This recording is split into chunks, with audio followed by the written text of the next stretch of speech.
আজকে নতুন লিখছেন আমি বুঝবো না, সেটা তো আমার বুঝার বিষয় না। গায়ের রেট সে তো না দেনে বেছে না, তারা স্বীকার করে দেন নাই।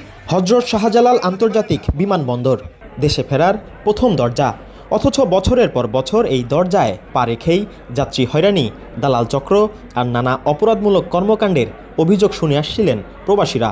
সেই চিত্র বদলাতে এবার মাঠে নেমেছেন বিমানবন্দরের নতুন নির্বাহী ম্যাজিস্ট্রেট নওশাদ খান। দায়িত্ব নেওয়ার পর থেকেই তার একের পর এক অভিযান আর তাৎক্ষণিক সিদ্ধান্তে দৃশ্যমান পরিবর্তনের কথা বলছেন যাত্রীরা। ঘটে ভালো, খুবই ভালো। আগে ছিল না, এটা হচ্ছে, এটা খুবই ভালো এবং এটা প্রতিদিন প্রতিনিয়ত করা উচিত।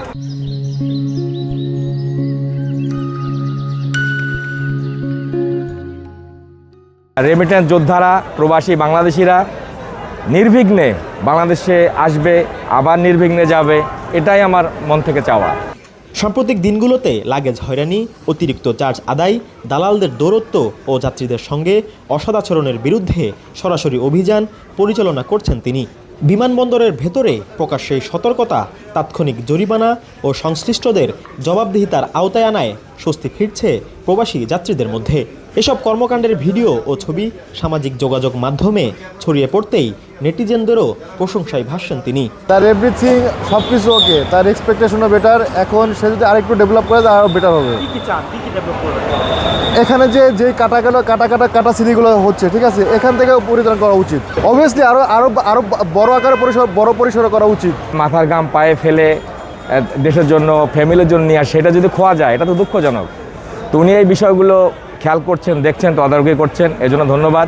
তবে উনি যেন কারো কথায় থেমে না যান।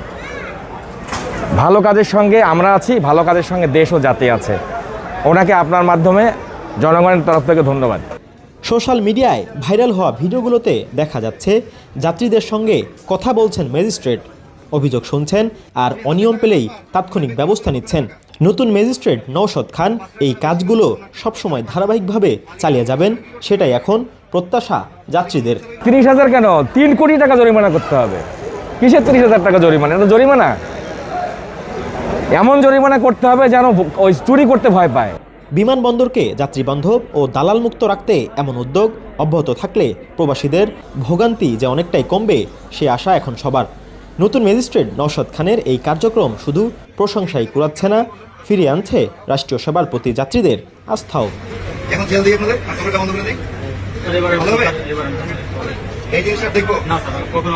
ইমন হোসেন, বাংলাদেশ প্রতিদিন। 20,000 টাকা জরিমানা করলাম ফার্স্ট ওয়ার্নিং, সেকেন্ড বার আমি দোকান ইজারা বাতিল করবো আর জেল দিব, অনাদায়ী 1 মাসের কারাদণ্ড, ঠিক আছে।